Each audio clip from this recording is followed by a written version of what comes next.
കാറ്റത്തെ കിളിക്കൂടിൻ്റെ ഇന്നത്തെ എപ്പിസോഡിലേക്ക് എല്ലാവർക്കും സ്വാഗതം. അങ്ങനെ നിധി നമ്മുടെ സുധീഷിനെ വലിച്ചു കീറുന്നു, നാണമില്ല, എന്തെല്ലാം നുണകൾ പറഞ്ഞ് ഞാൻ അങ്ങനെയാണ് ഇങ്ങനെയാണ്, നിങ്ങൾക്ക് ഞാൻ നിങ്ങളുടെ ചേട്ടനെ പറ്റി നുണ പറഞ്ഞ്, വീടിനെ പറ്റി നുണ പറഞ്ഞ്, ഇനി എന്തെല്ലാം നിങ്ങൾക്ക് പറയാനുണ്ട്, നിങ്ങൾക്കൊരു ഉളുപ്പില്ലേ എന്നൊക്കെ ചോദിച്ച് അങ്ങനെ ഒരുപാട് നമ്മുടെ നിധി ഇങ്ങനെ പറഞ്ഞുകൊണ്ടിരിക്കുന്നത്. അപ്പോൾ സുധീഷ് ഇങ്ങനെ എല്ലാം മനസ്സിലായെന്ന് പറഞ്ഞ് നിങ്ങൾ എങ്ങനെ അറിഞ്ഞെന്ന് ചോദിക്കുമ്പോൾ പറയും, നിങ്ങളുടെ ചേട്ടൻ എന്നെ സൈറ്റിലേക്ക് കൊണ്ടുപോയിട്ടുണ്ടായി, ഞാൻ എത്രയോ തവണ ചോദിച്ചതാ ഇങ്ങനത്തെ വസ്ത്രം എടുത്ത് എന്താ ജോലിക്ക് പോകണമെന്ന് ചോദിച്ചപ്പോൾ സാധാരണക്കാരനായിട്ട് കഴിയാനാണ് ഇഷ്ടം എന്നൊക്കെ പറഞ്ഞിട്ടില്ല. ഇങ്ങനെ ഒരു നുണ മനുഷ്യന്മാർ പറയുമോ, നിങ്ങൾക്ക് നാണം ഇല്ലേ എന്നൊക്കെ ചോദിച്ച്, ഞാൻ എന്തും സഹിക്കും, നോണ എനിക്ക് ക്ഷമിക്കാൻ കഴിയില്ല എന്ന് പറയും. എന്നിട്ട് പിന്നെ സുധീഷ് പറയും, ഞാൻ എൻ്റെ ചേട്ടൻ സൂപ്പർവൈസർ എന്ന് പറഞ്ഞതും ആർക്കിടെക്ട് എന്ന് പറഞ്ഞതൊക്കെ അന്ന് നമ്മൾ തമ്മിൽ അത്ര അടുപ്പമില്ലാത്ത സമയത്ത് പറഞ്ഞതല്ലേ, ഞാൻ ആലോചിച്ചാൽ തന്നെ ഞാൻ കല്യാണം കഴിക്കുന്നൊക്കെ എന്നുള്ളപ്പോൾ നിധിന് ദേഷ്യത്തോടെ നോക്കും, അല്ല കല്യാണ നാടകം അത് അങ്ങനെ ഞാൻ പറഞ്ഞോ എന്നൊക്കെ ചോദിച്ച് ദേഷ്യപ്പെടും. അല്ല സോറി, സുധീഷ് ഇങ്ങനെ പതുക്കനെ നമ്മുടെ നിധിനെ സമാധാനിപ്പിക്കാൻ നോക്കുന്നുണ്ട്. പക്ഷെ നിധി സമാധാനപ്പെടുന്നില്ല. അങ്ങനെ ഒരുപാട് വഴക്ക് ഒരു 10 മിനിറ്റോളം നമ്മുടെ സുധീഷിനെ കുറ്റം പറഞ്ഞുകൊണ്ട് തന്നെയായിരുന്നു. എന്നിട്ട് നിധി സുധീഷിൻ്റെ മുന്നിൽ നിന്ന് ഇറങ്ങിപ്പോണെങ്കിൽ നിങ്ങളായിട്ടൊരു സംസാരമില്ല എന്നും പറഞ്ഞു കഴിഞ്ഞിട്ട് ഇറങ്ങിപ്പോണ്. വീട്ടിലേക്കാണെങ്കിൽ ഞാൻ കൊണ്ടാക്കാമെന്ന് പറഞ്ഞപ്പോഴും നിധി മൈൻഡ് ചെയ്തില്ല. അതിനുശേഷം സുഭാഷൊക്കെ വീട്ടിലേക്ക് വരുന്നുണ്ട്. സുഭാഷ് വരുമ്പോൾ നികേഷ് എന്നുകൊണ്ട് ചായ വെള്ളം എന്താണ്ടൊക്കെ എടുത്തും കഴിഞ്ഞിട്ട് ഇത് ഏട്ടത്തിക്ക് കൊണ്ടു കൊടുക്കാൻ പറയുമ്പോൾ ഏട്ടത്തി ഇവിടെ ഇല്ലല്ലോ എന്ന് പറയുമേ, ഏട്ടത്തി ഇല്ലേന്ന് ചോദിക്കും, എന്തേന്ന് ചോദിക്കും.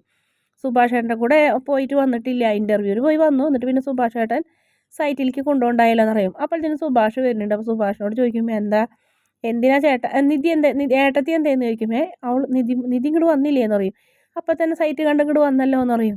ആണോ, ഇങ്ങോട്ട് എത്തിയിട്ടില്ല എന്നറിയും. എന്താ ഉണ്ടായത്, ചേട്ടൻ എന്തിനാ കൊണ്ടുപോയെന്ന് ചോദിക്കും. നികേഷ് ചോദിക്കുന്നുണ്ട്. അപ്പോൾ പറയും, അത് എനിക്ക് അവളെ മുന്നിൽ ആ പെൺകുട്ടീൻ്റെ മുന്നിൽ ഇങ്ങനെ നുണ പറയാൻ പറ്റില്ലടാ, സുധീഷ് എന്തെല്ലാം നുണകളാണ് ആ പെൺകൊച്ചിനോട് പറഞ്ഞു കൊടുത്തത്, ഇന്നത്തെ ഇൻ്റർവ്യൂ വരെയും ഫേക്ക് ആയിരുന്നടാ, ഇയാളത് എന്ത് കളിക്കണേന്നൊക്കെ ചോദിക്കേണ്ട അനിയന്മാർക്ക് ഭയങ്കര ദേഷ്യം വരുന്നുണ്ട്. ആ പാവം ചേട്ടത്തിനെ പറ്റിക്കുന്ന അയാളെ സ്വഭാവം തിരിച്ചറിയുമ്പോൾ ആ പെണ്ണിട്ടിട്ട് പോകാവോ എന്നൊക്കെ ഇങ്ങനെ അനിയന്മാർ ആശങ്കപ്പെടുന്നുണ്ട്. ഞാൻ അവിടെ ചെന്നിട്ട് എല്ലാ കാര്യങ്ങളും പറഞ്ഞ സൂപ്പർവൈസർ എല്ലാ ദിവസവും കൂലിക്ക് പണിയെടുക്കുന്ന ഒരു മേസ്തിരി എന്നൊക്കെ പറഞ്ഞ് എൻ്റെ ജോലിയും കൂലിയൊക്കെ ഞാൻ കാണിച്ചു കൊടുത്ത അവൾക്ക് നിധിക്ക്. അപ്പോൾ തന്നെ ഓട്ടോറിക്ഷയിലും ഇങ്ങോട്ട് പോരുകയും ചെയ്തല്ല, ഇനിയിപ്പോൾ എന്താവും ടെൻഷൻ അടിച്ച് അങ്ങനെ സുധീഷിനെ വിളിക്കുന്നുണ്ട്. അപ്പോൾ സുധീഷിനെ വിളിക്കുമ്പോൾ സുധീഷ് പറയും, നിധിയെ വീട്ടിലെത്തിയില്ലേന്ന് ചോദിക്കും. ഇല്ലടാ വീട്ടിലെത്തിയിട്ടില്ല എന്ന് പറയും. പിന്നെ ഇങ്ങോട്ട് പോയി എന്ന് പറയും. എടാ ഞാൻ പറഞ്ഞു അന്വേഷിക്കാം, വേണ്ട ഞാൻ പോയി അന്വേഷിക്കാമെന്ന് പറയും. പിന്നീട് നിധിയുടെ ഫോട്ടോ വെച്ചിട്ട് സുധീഷ് ലോകം മുഴുവൻ ഓരോരുത്തരൊക്കെ കാണിച്ചു കൊടുക്കണം, കാറുകാരനെ, ടാക്സി ഓട്ടോക്കാരനെ, അങ്ങനെ എല്ലാവരും കാണിച്ചു. പക്ഷെ ആരും കണ്ടിട്ടില്ല. അങ്ങനെ വീണ്ടും സുധീഷ് പഴയ സ്ഥലത്തേക്ക് തന്നെ ചെല്ലുമ്പോൾ ആ പഴയ സ്ഥലത്ത് തന്നെ നിധി ഇങ്ങനെ ഇരിക്കുന്നുണ്ടാവും.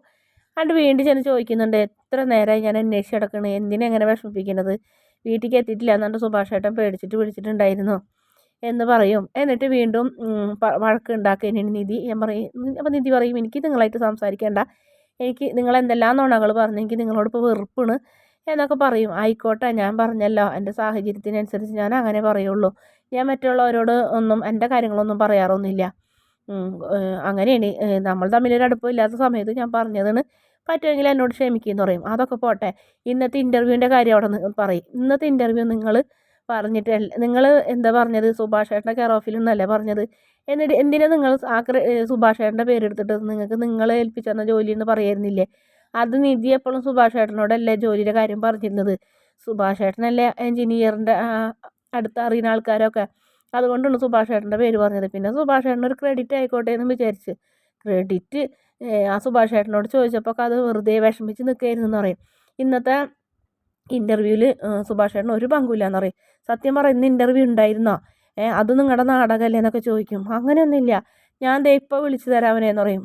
വിളിക്ക്, അതും പറഞ്ഞേൽപ്പിച്ചിട്ടുണ്ടാവും അവിടെ പറയേണ്ട കാര്യങ്ങളൊക്കെ എന്ന് പറയും.